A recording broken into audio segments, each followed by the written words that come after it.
Tertulia teológica. Estamos hablando del gobierno de la Iglesia con el académico Joel Sarman. Listo, hermanos, seguimos adelante. Ok, gracias. El gobierno independiente o congregacional es el tercero y surgió en Inglaterra con los separatistas al fin del siglo XVI y tomó fuerza en la Revolución Puritana, este gobierno independiente o congregacional. Realmente no vemos esta forma de gobierno después del siglo IV y antes del siglo XVI en la historia de la Iglesia. La forma de gobierno independiente o congregacional es una forma más comunera de manejar la organización de la Iglesia. No reconoce bajo Cristo otra autoridad sobre la iglesia local. Es decir, Cristo es la única autoridad sobre una iglesia local. No es ningún presbiterio, no es ningún obispo, nadie afuera de la iglesia local tiene autoridad sobre ella. Es autónoma bajo Cristo. El congregacionalismo, es decir, dice que una iglesia local tiene todo lo necesario para ser gobernada sin apoyo externo, que Cristo la gobierna a través del liderazgo que le dio al nivel de una iglesia local. Existen varias formas de hacer las cosas en una iglesia independiente. Una forma es que la autoridad se ponga en los pastores y ellos determinen las cosas sin consultar la membresía. Otra forma, eso todavía es congregacional en el sentido de que no hay una autoridad afuera de la congregación, ¿sí? Otra forma que la autoridad espiritual es de congregacionalismo o iglesia independiente es que la autoridad espiritual la tienen los pastores y ellos admiten y excluyen miembros, pero en otros temas de logística, de presupuesto, incluyan el voto de la membresía. Otra forma, tercera, es de mirar a los líderes como personas que tienen autoridad para persuadir y tienen principalmente la palabra y determinan qué se habla y qué se considera, pero no tienen autoridad decisiva para incluir o excluir miembros, y esto lo hacen junto con la congregación. Se suele hacer a través de un voto congregacional o por lo menos de considerar si todos estamos de acuerdo que esta persona es cristiana y debe ser admitida a nuestra membresía, o si todos estamos de acuerdo que ha pecado y debe excluirse de la membresía. Esto no quiere decir que las iglesias independientes no se puedan asociar. Que sean independientes no quiere decir que no se puedan asociar. No se tienen que asociar, pero sí se pueden asociar. Algunos creen que se deben asociar. Algunos que no se tienen que asociar. Y todos, yo creo, creen que sí se pueden asociar, siempre y cuando no violen la autonomía de la iglesia local. Una asociación no puede estarle dictando a otra iglesia cuál pastor ponen, o algo así, o cómo hacer la disciplina. Les pueden explicar cómo se debe hacer, pero no les pueden dictar qué es lo que van a hacer. Una asociación existe con propósitos claros y limitativos. Debe existir con formas de corregir un extravío. Es decir, si mi iglesia hoy dice que apoya la confesión y mañana dejamos de apoyarla, debe haber forma y esa confesión es la base de nuestra asociación, pues debe haber forma de quitarme de la asociación, ¿verdad? La asociación no se acomoda a un extravío o una distorsión de su propósito. Entonces eso debe ser parte, me parece, de la asociación, y la confesión debidamente interpretada puede ser un gran punto de unión para armar una asociación. Yo creo que eso es uno de los propósitos de una confesión de fe, ya que nos da algo en lo cual podemos ver un documento con expresión máxima con la que nos ponemos de acuerdo. Siempre y cuando la interpretamos bien, es cuando empezamos eso que nos metemos a los temas de cómo interpretar la confesión. Las iglesias independientes deben ayudarse mutuamente. Eso sí, yo creo que todos reconocen ese deber.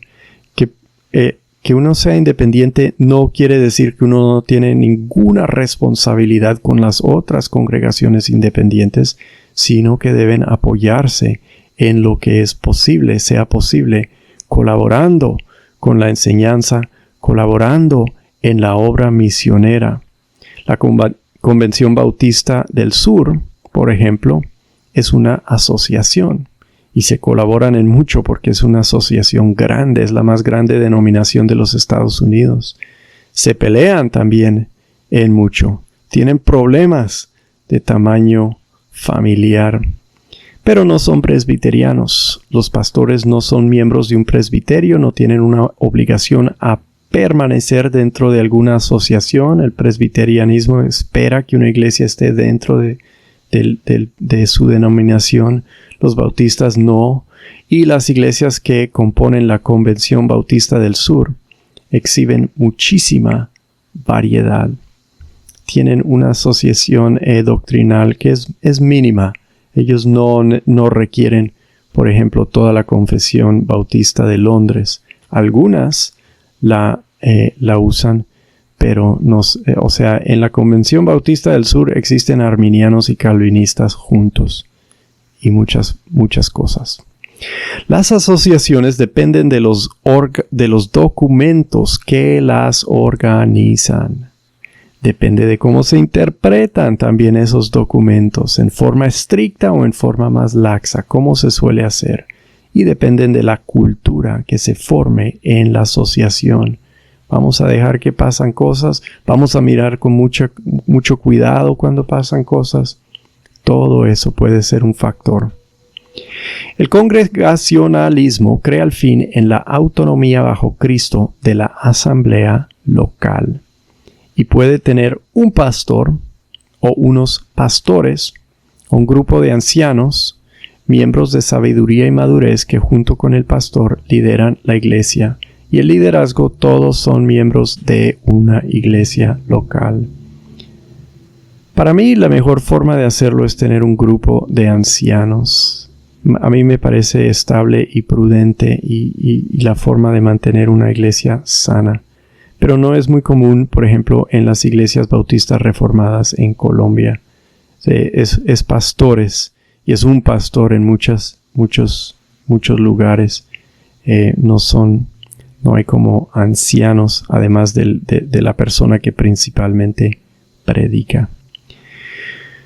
Dios nos da dos oficios en el Nuevo Testamento, según creemos nosotros los bautistas, dos ministerios reconocidos en la iglesia. El liderazgo de los pastores, que para mí pueden ser ancianos que rigen y ancianos que enseñan, pero no sé si todos los bautistas tendrían ese mismo parecer, esa subdivisión del pastorado. Y ese es uno de los dos oficios, y el otro es la ayuda a los pastores en el liderazgo de los diáconos, en términos del cuidado espiritual que requiere cuidado material, que es lo que hacen los diáconos. Bueno, hasta ahí ese. ¿Hay preguntas? Sí, señor. Alfredo pregunta: ¿las iglesias independientes es lo mismo que iglesias bautistas? Sí, lo es. Sandra pregunta: ¿cuál sería el objetivo de una asociación entre iglesias bautistas si en sí mismas son independientes? Uno de los objetivos puede ser ser más estratégicos y coordinados en el tema de misiones. Digamos esto: las iglesias de Bogotá suelen tener, no todas, pero algunas suelen tener algo más de plata que una iglesia. Las iglesias, por ejemplo, muy pequeñas, bautistas reformadas que hayan, digamos, hay una en Pasto, hay una en Cartagena, hay una en Bucaramanga, hay una en varios otros locales. Y digamos que las iglesias en Bogotá pueden mandar unos misioneros, ¿sí?, a un lugar, porque tienen el dinero, tienen algo de dinero. Las otras iglesias quieren participar, pero no les sobra tanto. O sea, ellos pueden colaborar alguito. Pues si tienen una asociación, pueden participar juntos, ¿sí? Pueden completar lo que quizás les falte a una iglesia en Bogotá o unas iglesias en Bogotá, lo que colaboran los otros para que manden 1 o 2 misioneros y hagan una obra de levantar más iglesias que, si no están coordinados, quizás nunca a nadie les alcanzaría el dinero para hacerlo, ¿sí? O la posibilidad. O se pueden apoyar en otras formas. Pueden ser estratégicos en cuanto a eso. Pueden coordinarse, ¿sí? Para decir, miren, hay una necesidad en esta parte del país o en esta parte de la ciudad. Nadie está acudiendo. No nos alcanza a nosotros como iglesia para ayudar siempre, pero nos alcanza para ayudar en este lugar una vez al mes. Se pueden coordinar en una asociación formal para hacer eso mejor, en términos de que, o sea, sí lo hacen informalmente, pero con formalidades se hacen las cosas más puntuales, se calculan los gastos, se puede organizar y llevar a cabo cosas en forma más estructurada y más estratégica y más de largo plazo. Una de las grandes cosas que se necesita lograr, y se está en algo logrando, pero yo creo que una asociación pues lo ayudaría mucho, sería en cuanto a la capacitación de líderes. Si se pudiesen coordinar, en vez de haber tantos esfuerzos dispersos, me parece que algo así se podría manejar mejor. Claro, quizás estoy equivocado. Quizás no se puede. Pero me parece que cuando se formalizan la cooperación en las cosas, en vez de hacerlas en forma espontánea e informal, que es lo que les suele gustar a los colombianos porque así es más fácil, así es la forma de ser también a veces del colombiano. Se buscan cómo lograr las cosas. Pero si se hacen en formas formales, a veces eso tiene ventajas que se podrían quizás explorar en Colombia con ventajas. Eso me parecen algunas de las ventajas. Hay otras. Por ejemplo, los bautistas reformados dependen de un himnario que no es exactamente de naturaleza reformada. ¿Qué tal que entre todas las iglesias encontraran recursos, es decir, gente capacitada, y que se pudiesen reunir para coordinar eso, para coordinar un himnario o algo así entre ellos, un buen himnario de carácter reformado con muchas cosas que les podrían beneficiar, incluyendo la confesión, incluyendo un catecismo, que puedan tener para usar así en sus cultos. Eso es algo que difícilmente lo hace una iglesia sola o entre unas iglesias informalmente. Pero si tienen una asociación más formal, eso podría ser una posibilidad. Alfredo pregunta, en práctica, ¿cómo se administra una iglesia independiente? Es decir, ¿cómo toman sus decisiones? ¿Cuántas veces se reúnen? ¿Los gastos? Todas estas cosas que son decisiones de una persona, ¿tienen que hacerlas entre todos? Pues no hacen todas las decisiones así. El liderazgo, por ejemplo, o sea, no todos se preocupan por todos los detalles del presupuesto. El presupuesto lo puede preparar el liderazgo, el pastor o un diácono, o entre los diáconos, porque suelen manejar eso los diáconos, ¿verdad? Es su tarea. Y luego se presenta a la congregación. Y no está la congregación diciendo, vamos a poner esto aquí y esto aquí. La congregación mira el presupuesto, dicen, ¿qué es esto aquí? ¿Qué es esto aquí? Y votan y dicen, hagamos esto. En cuanto a gastos menores, se suele tener un límite que no se necesita buscar el acuerdo de la congregación para gastar, ¿verdad? Necesitamos gastar 200,000 aquí, 300,000 aquí, pero ya llegando a 500,000, pues de ahí en adelante, o a 1,000,000 en adelante, lo que sea, ¿verdad? la congregación, hay que llevarlo ante la congregación, queremos gastar este dinero para esto, para comprar esta cosa grande, esta cantidad de sillas, lo que sea, y la congregación dice, hagámoslo. Aunque dijimos que hay 3 formas de hacer eso, ¿verdad? Y puede ser que una iglesia nunca involucre a la congregación en esas decisiones y lo haga solo el liderazgo. Y en ese caso, pues, con tal de que alguien sobre la iglesia no esté dictándole cómo gasten las cosas o administren las cosas, sigue siendo técnicamente una iglesia congregacional en ese sentido. Se rige al nivel congregacional. A veces contratan secretario o secretaria para administrar. Eso también se hace. Los que tienen pues más administración, los que son más grandes, para que les hagan las cosas del papeleo, esto, el otro, les paguen esta cuenta acá, se encarguen del aseo, etcétera, etcétera, etcétera.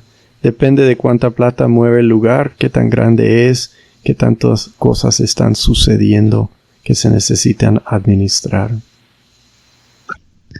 Una iglesia bautista puede tener ancianos distintos al pastor. ¿Y cómo se determinarían sus labores? ¿Sería igual que los presbiterianos que acaba de mencionar? Sí, iglesias bautistas tienen así. Una iglesia cerca de mí los tiene. A mí me gustaría mucho tenerlo. Pues tienen que ser aptos para enseñar, porque eso es un requisito para todo anciano. Pero no tienen que necesariamente tener todos poder predicar como el que maneja el que tiene el don principal para hacer eso en la iglesia. El cuidado pastoral no es simplemente de predicar, ¿verdad? Tiene uno que estar con la gente, organizando, confrontando en cosas, motivando esto y el otro, coordinando, mirando. Hay muchas cosas para hacer. De hecho, la simple labor de orar, a mí me parece que esto es algo que cuando uno está solo, quizás ora solo y no es tan... No veo en el Nuevo Testamento, por ejemplo, que ellos, pues sí, oran solos, obviamente, pero siempre veo que como que se reúnen, que el liderazgo está orando en un grupo, ¿sí? Y me parece que cuando uno tiene eso, esa labor de oración, pues que se lleve a cabo entre un grupo de personas, uno tiene más motivación, quizás se hace con más consistencia, no sé, pero me parece que es lo que está sucediendo en el Nuevo Testamento y es algo que también se puede hacer en grupo. Y teniendo ancianos que no necesariamente se dediquen como el pastor que predica siempre a la labor de estudiar y predicar, ellos aún así pues se reúnen regularmente para orar, considerar las cosas y estar velando por la gente, estar en sus vidas, estar sabiendo qué está ocurriendo, quién se está extraviando, todas esas cosas que requieren hacer y la importancia de complementar los dones. Un hombre no tiene todos los dones que se requieren. Por eso creemos en la pluralidad pastoral, porque se necesitan complementar quienes tienen dones en varias áreas. Y hasta 2 personas no van a tener, no es posible que tengan el complemento total de todos los dones que una iglesia requiera.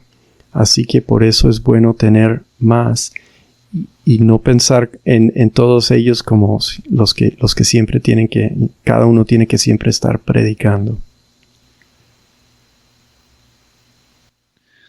Otra persona pregunta, si son muchos miembros, ¿cómo se puede manejar un gobierno congregacional? Sí, yo supongo que 1,000 o 2,000. Sí. No sé cómo hacen eso porque nunca he estado en una situación de tanta gente.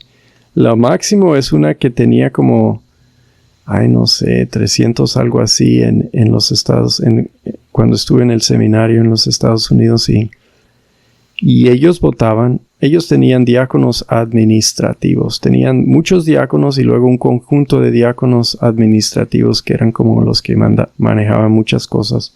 Pero aún así se someten cosas al voto, el presupuesto. O sea, no es que se maneje todo detalle al nivel congregacional.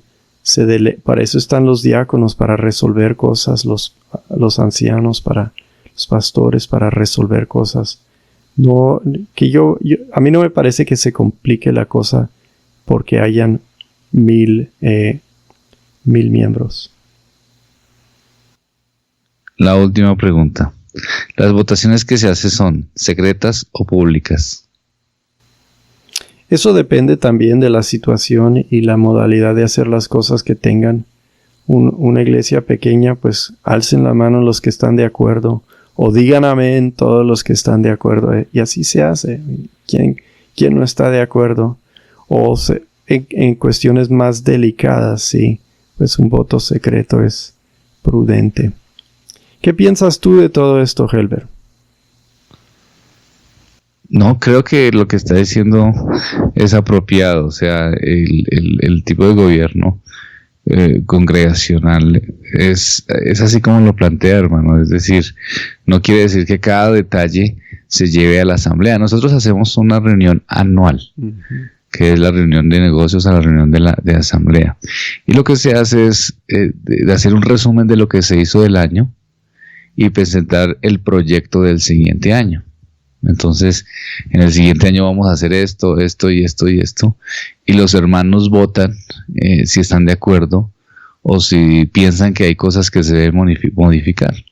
Algún culto, algunos espacios, algunas partes académicas. Se está buscando que cada año se vean esas cosas. Antes de que llegue ese momento, por lo general hacemos una especie se les deja un espacio donde los hermanos puedan retroalimentarse y decir, bueno, me parece que esto no funcionó tan bien o esto sí funcionó. Podemos charlar en grupos pequeños, dejo ese espacio, o pueden escribir diciendo qué cosas podríamos mejorar. Y algunas de esas cosas se pueden también llevar a la asamblea y decir, bueno, algunos hermanos piensan que estas cosas se pueden mejorar, que esto no está tan bien, o que eso se puede potencializar de esta manera. Después de que se toman las decisiones, después de que se pasa el proyecto y se afirma, entonces se pone en práctica. Lo mismo las finanzas, se pone lo que entró, lo que se salió y lo que sobra, se pone a disposición y se da una idea. Y si estamos de acuerdo, lo que usted decía, ¿no? En cosas de montos mayores, no en cosas de montos menores. Y eso hace que la iglesia pues sea dinámica en su participación y asuman también responsabilidades, que vayan pensando, que vayan reflexionando en ellos mismos, en las cosas que se hacen en la iglesia, en las cosas que se pueden mejorar. Buscamos de reunirnos también al comenzar el año y hacer un balance de lo que se aprobó en la asamblea, que ya se estaba haciendo, y pues cómo hacerlo mejor. No cambiarlo, sino cómo hacerlo mejor. Y así lo hacemos. Entonces, me parece que es un tipo de gobierno pues más acertado, más bíblico, y creo que pues es funcional, ¿no? Es funcional. Más información sobre eso en el capítulo 26 de la Confesión Bautista de Londres, sí, para los que quieran eso. Porque nosotros ya llevamos 1 hora con esto. Sí, ya terminamos. ¿Hay algo más, hermano? ¿O ya terminamos? Ya con eso, dejémoslo ahí y la próxima vez arranquemos con algo nuevo.